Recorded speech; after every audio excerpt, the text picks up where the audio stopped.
Hello friends, आप सभी का स्वागत है एमएस इंस्टीट्यूट में। तो फ्रेंड्स, आज का ये क्लास आप सभी के लिए बहुत ही खास है क्योंकि आज के क्लास में आप सभी को मैं बताने वाला हूँ क्लास 12th साइकोलॉजी यानी मनोविज्ञान का आपके फाइनल बोर्ड एग्जाम के लिए 25 सबसे ज़्यादा वीवीआई ऑब्जेक्टिव क्वेश्चन जो आप सभी के फाइनल बोर्ड एग्जाम में इस साल जो है पूछे जाएंगे। तो फ्रेंड्स, अगर आप सभी फाइनल बोर्ड एग्जाम इस साल देने वाले हैं और आपका सब्जेक्ट साइकोलॉजी यानी मनोविज्ञान है तो आज के क्लास का ये 25 ऑब्जेक्टिव क्वेश्चन हर हाल में याद कर लीजिएगा। और कोई भी क्वेश्चन में आप सभी को डाउट रहे तो कमेंट बॉक्स में ज़रूर पूछिएगा, मैं आप सभी को जो है ना रिप्लाई करने की कोशिश ज़रूर करूँगा। ठीक है, तो चलिए फ्रेंड्स, फटाफट से हम लोग क्लास को शुरू करते हैं। उससे पहले अगर आप सभी चैनल को सब्सक्राइब नहीं किए तो सब्सक्राइब जरूर कर लीजिएगा और बेल आइकन प्रेस कर लीजिएगा। ठीक है, और वीडियो पसंद आए तो लाइक करके अपने दोस्तों में भी शेयर कीजिएगा ताकि आपके दोस्तों का भला हो जाए। ओके, तो देखिए फ्रेंड्स, आपके स्क्रीन में जो पहला क्वेश्चन पूछा गया यहाँ पर देखिए कि निम्नलिखित में कौन हमें दबाव में डालती है। यहाँ पर क्वेश्चन आपको पूछा गया है पहला, इनमें से कौन है जो हमें दबाव में डालती है, प्रेशर में डालती है। ऑप्शन ए चुनौतियाँ, ऑप्शन बी है क्या समस्याएं, ऑप्शन सी है यानी कठिन परिस्थितियाँ, ऑप्शन डी है इनमें से सभी। तो फ्रेंड्स, आपको यहाँ पर इसका उत्तर देना है फटाफट से। अगर आपको आंसर पता है तो कमेंट बॉक्स में देते चलिए फटाफट नंबर के साथ। अगर नहीं पता है कोई बात नहीं प्यारे स्टूडेंट, आराम से आप सभी जो है ना याद कर लीजिए। ओके, तो देखिए यहाँ पर निम्नलिखित में कौन हमें दबाव में डालेगी, तो चुनौतियाँ, समस्याएं, कठिन परिस्थितियाँ, ये तीनों जो है हमें दबाव में डालती है। राइट आंसर इनमें से सभी हो जाएगा। अब चलते हैं दूसरा नंबर क्वेश्चन की तरफ। आपके स्क्रीन में आ चुका है, पूछा गया है यदि दबाव का ठीक से प्रबंधन किया जाए तो व्यक्ति की आजीविका की संभावना में क्या होता है, कमी करता है, अत्यधिक कमी करता है, वृद्धि करता है, कमी और वृद्धि दोनों करता है। आपको बताना है यदि दबाव का अगर ठीक से प्रबंधन किया जाए तो व्यक्ति की आजीविका की संभावना में क्या होता है, तो याद रखिएगा इसका राइट आंसर 2 का सी हो जाएगा, वृद्धि होता है। ठीक है, नेक्स्ट क्वेश्चन की तरफ बढ़ते हैं। तीसरा नंबर कि निम्नलिखित में कौन से संवेग यानी नकारात्मक है, इनमें से कौन सा संवेग है जो नकारात्मक है, क्या भय, दुश्चिंता, उलझन, सभी। तो फ्रेंड्स याद रखिएगा तीसरा का राइट आंसर डी हो जाएगा। जो संवेग नकारात्मक है वो है भय, दुश्चिंता, उलझन, ये तीनों है। राइट आंसर इनमें से सभी बिल्कुल राइट हो जाएगा। चलिए 4 नंबर देखते हैं, पूछा गया है संज्ञानात्मक अनुक्रिया के अंतर्गत कैसी अनुक्रिया आती है। यहाँ पर आपको बताना है संज्ञानात्मक अनुक्रिया के अंतर्गत जो अनुक्रिया आती है तो वो कैसी अनुक्रिया, तो 4 का राइट आंसर ए हो जाएगा, अंतर्वेधी अनुक्रिया। ओके, नेक्स्ट क्वेश्चन की तरफ बढ़ते हैं। 5 नंबर पूछा गया है यहाँ पर कि बाह्य प्रतिबल के प्रतिक्रिया को क्या कहा जाता है। बहुत इंपॉर्टेंट क्वेश्चन है ये, क्वेश्चन आप याद रखिएगा। बाह्य प्रतिबल के प्रतिक्रिया को जो कहा जाता है तो याद रखिएगा उपागम कहा जाता है। ठीक है, राइट आंसर सी हो जाएगा। चलिए अब हम लोग 6 नंबर क्वेश्चन की तरफ बढ़ते हैं प्यारे स्टूडेंट।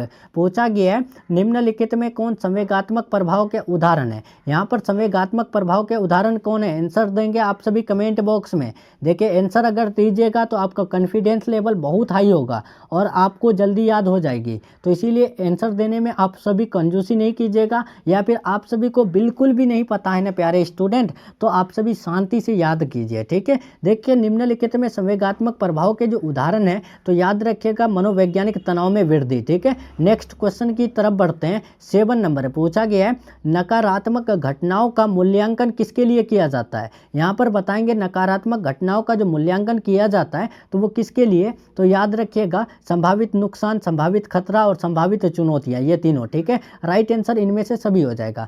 चलिए 8 नंबर की तरफ बढ़ते हैं फटाफट से। पूछा गया है निम्नलिखित में कौन संज्ञानात्मक प्रभाव हो सकता है। इनमें से जो है कौन संज्ञानात्मक प्रभाव होगा, एकाग्रता में वृद्धि, न्यूनीकृत अल्पकालिकता यानी स्मृति क्षमता, एलर्जी, या फिर जो है सिर में दर्द। तो आप सभी याद रखिएगा 8 का जो है ऑप्शन नंबर बी हो जाएगा। संज्ञानात्मक प्रभाव जो हो सकते हैं वो न्यूनीकृत अल्पकालिक जो है स्मृति क्षमता हो सकता है। नेक्स्ट 9 नंबर देखेंगे। पूछा गया है वे दबाव जिन्हें हम अपने मन में उत्पन्न करते हैं उन्हें क्या कहते हैं। भौतिक दबाव, पर्यावरणीय दबाव, मनोवैज्ञानिक दबाव, इनमें से कोई नहीं। तो फ्रेंड्स याद रखिएगा वे दबाव जिन्हें हम अपने मन में उत्पन्न करते हैं तो उसे हम लोग जो है ना यानी मनोवैज्ञानिक दबाव कहते हैं। ठीक है, right answer option number C हो जाएगा। चलिए 10 नंबर देखिए। पूछा गया है निम्नलिखित में कौन अभिघातज घटना है। इनमें से कौन जो है अभिघातज घटना है? अग्निकांड, बिजली पानी की कमी, कोलाहल यानी पूर्ण परिवेश, इनमें से कोई नहीं। तो फ्रेंड्स याद रखिएगा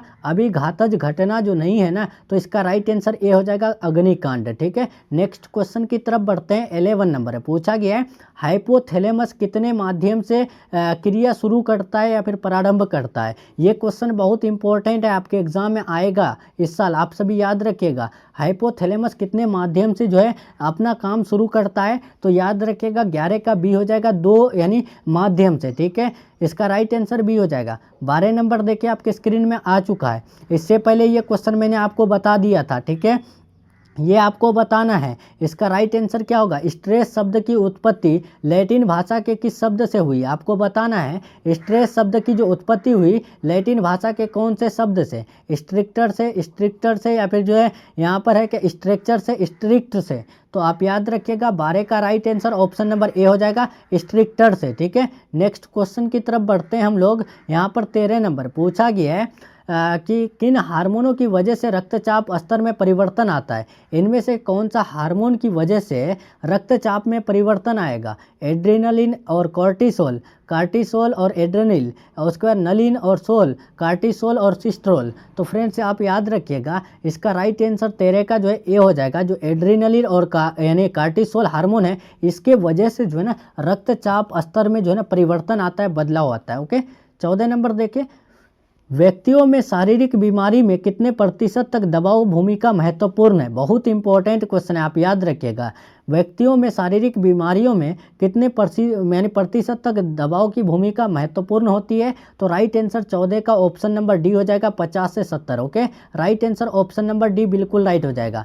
चलिए 15 नंबर देखेंगे। पूछा गया है शारीरिक, संवेगात्मक तथा मनोवैज्ञानिक परिश्रांति की अवस्था को क्या कहते हैं? यहाँ पर आपको बताना है शारीरिक, संवेगात्मक तथा मनोवैज्ञानिक परिश्रांति की अवस्था जो है उसको हम लोग क्या कहते हैं? तो 15 का राइट आंसर बी हो जाएगा, ग्रेनाइट। ओके, नेक्स्ट क्वेश्चन की तरफ बढ़ते हैं। 16 नंबर पूछा गया है विभिन्न शोधों एवं अध्ययनों द्वारा ज्ञात किया हुआ है कि तकरीबन 2.5% रोगों का कारण तनाव होता है। बताएंगे कितना प्रतिशत रोग जो है वो तनाव होता है। ठीक है, इसका राइट आंसर बताएंगे। तो आप याद रखिएगा 16 का right answer option number C हो जाएगा। देखिए विभिन्न शोधों एवं अध्ययनों द्वारा ज्ञात किया गया है कि तकरीबन 75% रोग जो है ना उसका कारण क्या होता है? वो तनाव होता है। ठीक है, right answer option number C होगा, याद रखिएगा। 17 नंबर देखें, तनाव के कई कारण होते हैं जिससे तनाव उत्पन्न होता है, उन्हें कहा जाता है क्या? प्रतिगमन, प्रतिबलक, प्रत्याहार, अनुकरण। फटाफट आंसर देंगे इसका। तनाव के कई कारण होते हैं जिससे तनाव उत्पन्न होते हैं, तो उन्हें हम लोग क्या कहते हैं?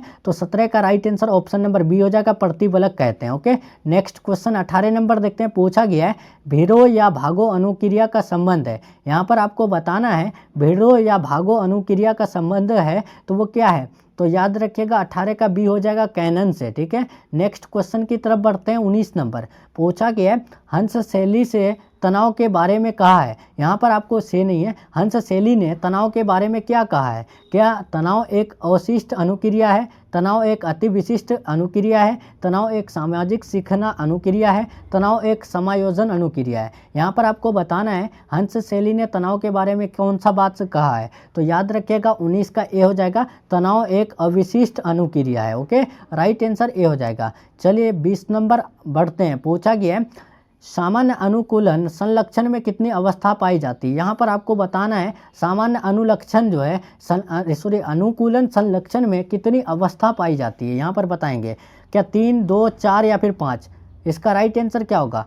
तो फ्रेंड्स आपको याद रखना है 20 का ए हो जाएगा, 3। ठीक है, तो चलिए फ्रेंड्स अब 21 नंबर देखते हैं। ठीक है, उससे पहले मैं आपको बता दूं फ्रेंड्स, अगर आप सभी 400 प्लस दिलाने वाला अगर पीडीएफ नोट्स नहीं लिए हैं तो आप सभी के सामने एक जो है नंबर दिख रहा होगा, उस नंबर में कॉल या मैसेज करके ले सकते हैं आप सभी। ठीक है, 21 नंबर पूछा गया है देखिए कि समय प्रबंध किस श्रेणी का कौशल है? समय प्रबंध जो है कौन सी श्रेणी का कौशल है? तो याद रखिएगा व्यक्तिक यानी श्रेणी का कौशल है। ठीक है, नेक्स्ट क्वेश्चन की तरफ बढ़ते हैं। 22 नंबर पूछा गया है लक्ष्य प्राप्ति में बाधा और आवश्यकताओं एवं अभिप्रेरकों को अवरुद्ध होने से क्या उत्पन्न होता है? इसका राइट आंसर बताएंगे।